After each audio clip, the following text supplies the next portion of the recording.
Welcome to the Think Tank Trader, where we research, analyze, evaluate, and execute. This is not financial advice. All numbers come directly from SEC public filings. You do your own research. Let's get into it. Celsius Holdings, 57% below its 52-week high, trading just pennies above its 52-week floor.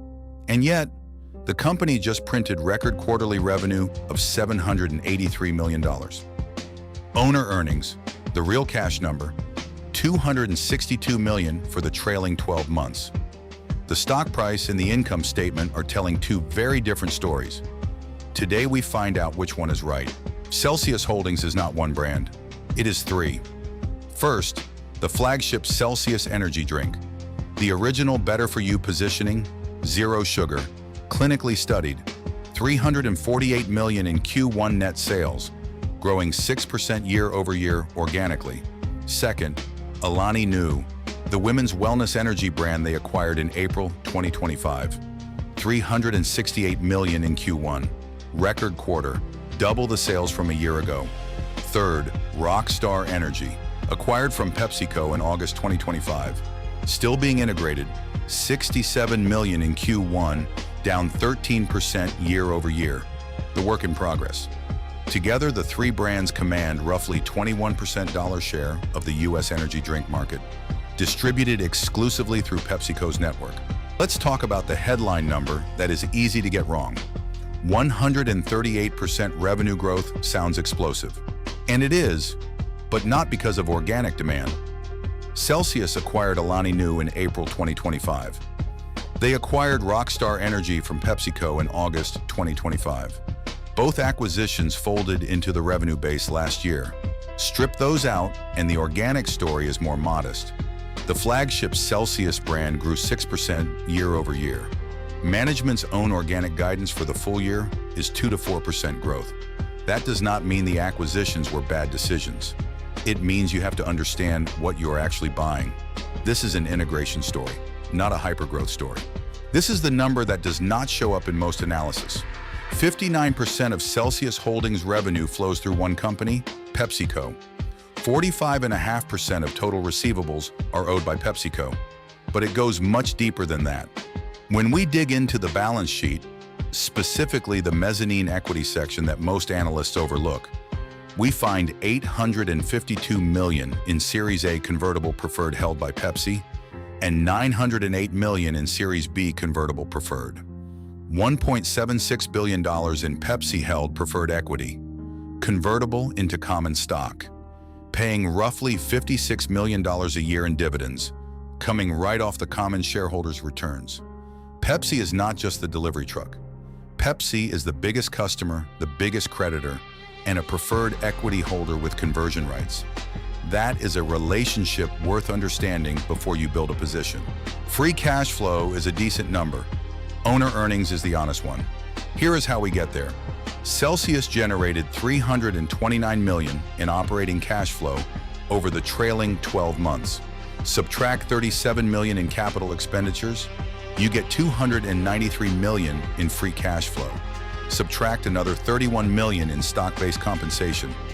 Because dilution is a real cost, even if the accountants call it non-cash, that gives us $262 million in owner earnings. That is the number we build the valuation on. Now check the quality. The free cash flow to net income ratio is 1.69. Anything above 1 means the earnings are backed by real cash generation. This clears the bar comfortably. The owner earnings yield at today's price is 3.5%. The 10-year treasury is paying 4.3. The margin over the risk-free rate is thin. That is not nothing. Let's run the numbers. Celsius generated $262 million in owner earnings over the last 12 months. Owner earnings is Warren Buffett's version of free cash flow. It's what the business actually produces for shareholders after keeping the lights on. We run a DCF, a discounted cash flow model. That means, what is the future cash stream worth in today's dollars using a 9% discount rate? Bear case, 4% growth. Fair value is $15.91. Base case, 8% growth, $24.65. Bull case, 14% growth, $41.48. Celsius today, 28.39, 15% above the base case. The market is pricing in 10 to 11% normalized growth going forward. Now the comps, EV to EBITDA, that's enterprise value divided by earnings before interest, taxes, depreciation, and amortization. Basically how much you're paying for the whole business relative to its operating earnings. Celsius trades at 13.4 times on a forward basis. Monster Beverage, the category leader, trades at 24 times. That's a 45% discount. On forward earnings, Celsius is at roughly 18 times. Much cleaner than the trailing 42 times GAAP number. GAAP is the official accounting standard, which is inflated by one-time restructuring charges. Morgan Stanley upgraded Celsius to overweight in early June with a $55 price target. The chart is not pretty. Let's be direct about that. Celsius sits at 28.40, 57% below its 52-week high, 3% above its 52-week low. The UMES score is 3 out of 6. Daily RSI is flagging bear. Setup is B short. The trend is officially down. Every major moving average is above price. 0 buy signals, 12 sell signals. But look at the exhaustion reading, oversold, confirmed, and the HARSI at the bottom, negative 15.44, approaching the same zone that marked the 2019 and 2020 bottoms on this chart. The liquidity sweep has triggered a check mark. That means the smart money likely hunted the stops below support before any real move higher can begin. That is actually a setup, not just a warning. We are now at point E on the UMES sequence.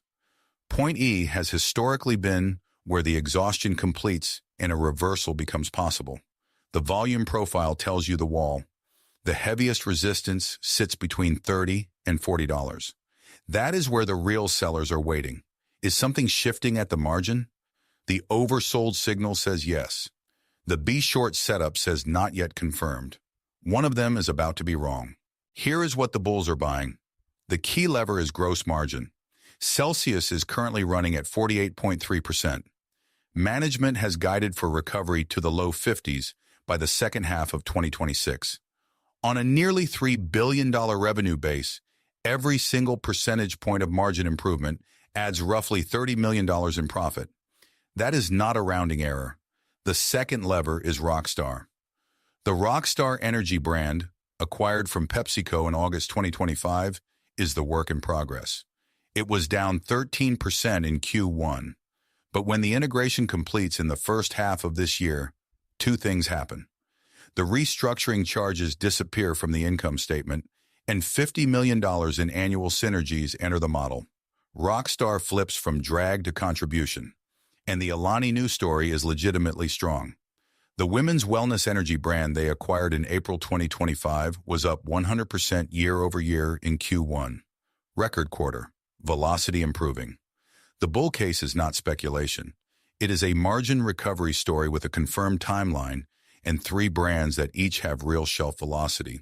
The question is whether the integration executes on schedule. The bear case is real. Do not skip it. 59% of revenue flows through one customer, PepsiCo. That concentration never goes away.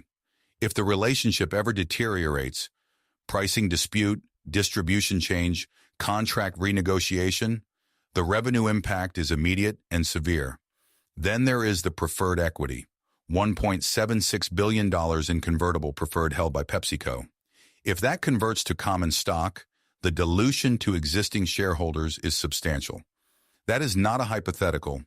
It is sitting on the balance sheet right now. Litigation is not resolved.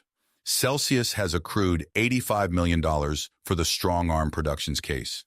There is also a securities class action and 3 derivative suits still active. These are not theoretical risks. Aluminum costs are a live headwind. The Midwest Premium and LME spot price are putting real pressure on the gross margin recovery timeline. If margins stay in the high 40s instead of recovering to the low 50s, the base case DCF does not hold, and Rockstar needs to work. It was down 13% in Q1. If integration keeps slipping, the whole acquisition thesis starts to crack. The bull case needs all three integrations to execute on schedule. The bear case needs just one of them to slip. Here's where we land. Base case intrinsic value, $24.65. Current price, $28.39.